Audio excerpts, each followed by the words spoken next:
चलो बेटा, ठीक है, तो कल आएंगे सोमनाथ के पिताजी। हाँ पिताजी।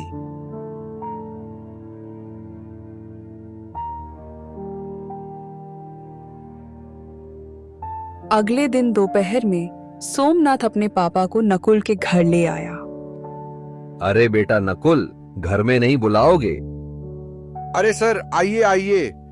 अरे कोमल देखो, हमारे नकुल के दोस्त और उनके पापा आए हैं। कोमल फट से सोमनाथ के पापा के लिए दूध वाली चाय बनाकर ले आती है। चाय पीने के बाद जगदीश जी बागेश्वर जी से कहते हैं, सुनिए बागेश्वर जी, मैं आपसे थोड़ी बात करना चाहता हूँ। जी सर, कहिए क्या कहना चाहते हैं। जी, आप मुझे सर मत कहिए, मैं भी आपका दोस्त जैसा हूँ, इसलिए मुझे जगदीश कह के बुलाइए। अरे अच्छा ठीक है, जगदीश जी बोलिए, आप क्या कहना चाहते हैं। जगदीश बागेश्वर को घर से थोड़ा बाहर ले जाके कहते हैं, बागेश्वर जी, मेरा बेटा नकुल को अपना बहुत अच्छा दोस्त मानता है। उसने मुझे बताया कि नकुल बहुत समझदार और अच्छा लड़का है, पर गरीबी के कारण से वो पढ़ाई छोड़ने की बातें कर रहा है। भगवान की दया से अब जाके हमारा सोमनाथ खुश रहने लगा है, नहीं तो पहले वो सिर्फ अकेला ही रहता था, क्योंकि उससे कोई दोस्ती ही नहीं करता था। अब क्योंकि आपके नकुल के कारण से मेरा बेटा खुश है, इसीलिए मैं उसकी पढ़ाई की फीस भरना चाहता हूँ। आप अब टेंशन भूल जाइए, समझे? बागेश्वर की आंखों में आंसू आ जाते हैं। आपका बहुत बहुत धन्यवाद जगदीश जी, आपने मेरी चिंता दूर कर दी। बस उस दिन से नकुल की पढ़ाई की चिंता दूर हुई। अब नकुल सोमनाथ के घर खेलने जाने लगा था। ऐसे ही एक दिन सोमनाथ के पापा कहते हैं, नकुल, सोमनाथ बेटा यहाँ आओ। वह दोनों जगदीश के पास जाते हैं। बेटा तुम दोनों बताओ, तुम में से कौन शेयर मार्केट के बारे में जानता है? नकुल बेटा, पहले तुम बताओ। अंकल, मैं इसके बारे में पहली बार सुन रहा हूँ, ये क्या होता है? और पापा, मैं बस इतना जानता हूं कि शेयर मार्केट में शेयर खरीदा और बेचा जाता है। अच्छा सुनो, अब कल से तुम दोनों मेरे साथ आधा घंटा बैठोगे। मैं तुम दोनों को अब कुछ सिखाना चाहता हूं। ये सब के बारे में नकुल को जरा भी समझ नहीं आता है, लेकिन उसको जानने की बहुत इच्छा थी। तो उसने सोमनाथ के फोन पर गूगल सर्च किया, तो जो उसने देखा वो देख के चौंक गया। और फिर अगले दिन अंकल, मैंने गूगल पर सर्च किया था कि शेयर मार्केट क्या है। क्या सच है अंकल कि हम वहां से पैसे कमा सकते हैं?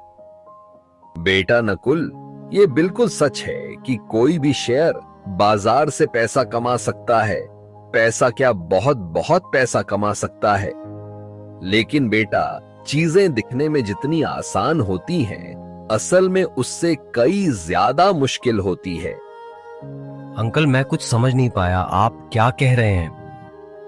मैं ऊपर वाले कमरे में जा रहा हूं, अपने दोस्त को लेकर वहीं आ जाओ, मैं अब सब कुछ वहीं बताऊंगा। ठीक है अंकल।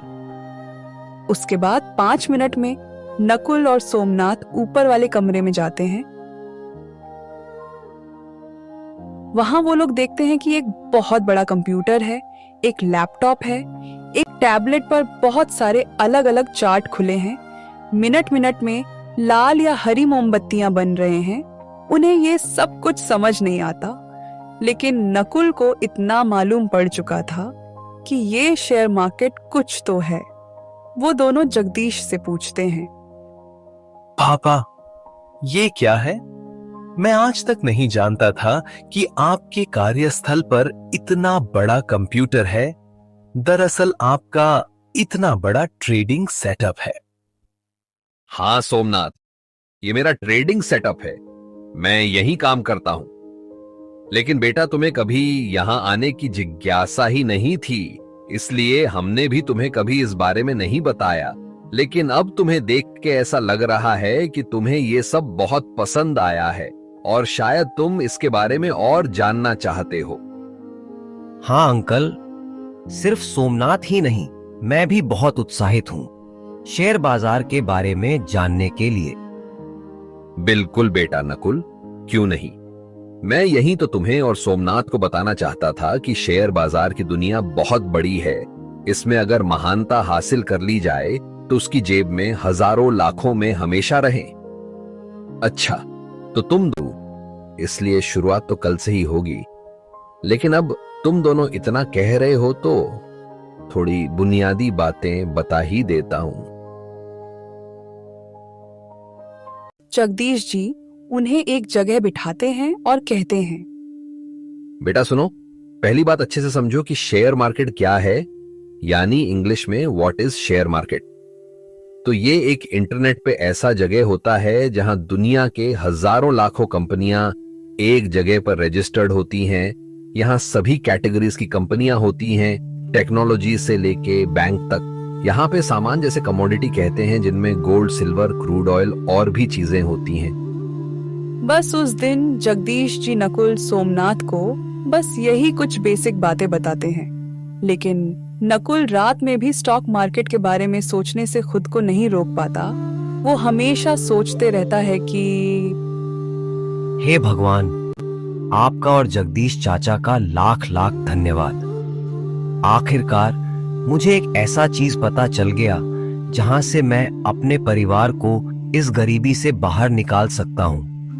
मैं अपनी जी जान लगा दूंगा इसे सीखने में, बस आप मेरा साथ मत छोड़िएगा। घर के एक कोने से नकुल की माँ कोमल देखती है और वो बागेश्वर से जाके कहती है, हाजी सुनिए, हाँ क्या हुआ कोमल, क्या बात है? आज हमारा नकुल कुछ परेशान सा नहीं लग रहा। देखिए ना, कब से करवटें बदल रहा है। हाँ कोमल, तुम ठीक कहती हो, चलो जाके पूछते हैं। बागेश्वर और कोमल दोनों नकुल के पास जाके पूछते हैं, बेटा नकुल, ओ नकुल, क्या बात है बेटा? नींद नहीं आ रही, कोई बात है तो हमें बता सकता है। पापा मम्मी, मैं तो ये सोच रहा था कि आप लोगों को कैसा लगेगा जब मैं एक सफल आदमी बन जाऊंगा। हमारा भी एक अच्छा सा घर होगा। धत्त पगला, हम दोनों तो डर ही गए थे। बेटा हम लोग बहुत खुश होंगे उस समय जब तुम एक सफल आदमी बन जाओगे, है ना कोमल? हाँ जी, बिल्कुल सही कह रहे हैं आप। हमारा नकुल सफल हो जाएगा तो कितना अच्छा होगा। मम्मी पापा, अब आप लोग भी जाइए और सो जाइए, और हाँ, चिंता बिल्कुल मत करना।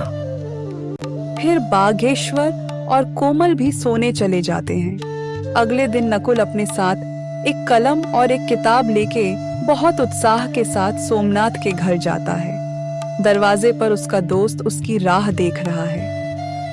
तेरा चेहरा देख के समझ आ रहा है कि तेरा मन आज सिर्फ शेयर मार्केट के बारे में सीखना चाहता है ना? हाँ सोमनाथ, अच्छा देर नहीं करते हैं, चल फटफट अंकल के पास जाते हैं। लेकिन वो दिख नहीं रहे, कहाँ हैं? अरे नकुल थम जा यार। अच्छा चल, वो ऊपर के कमरे में हम दोनों का इंतजार कर रहे हैं।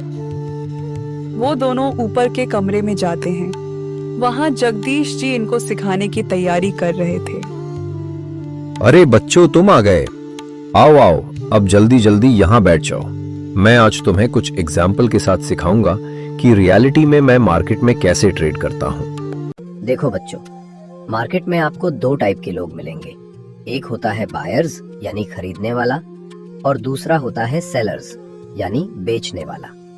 यहाँ एक खरीदता है तो दूसरा बेचता है। अब आगे सिखाने से पहले मैं तुमको 3 पिलर्स ऑफ सक्सेस बताना चाहता हूँ। क्या तुम दोनों में से कोई पॉइंट्स बता सकते हो? नकुल पहले हाथ ऊपर करता है और कहता है, हाँ अंकल, मैं जानता हूँ। वो 3 पॉइंट्स है: डिसिप्लिन,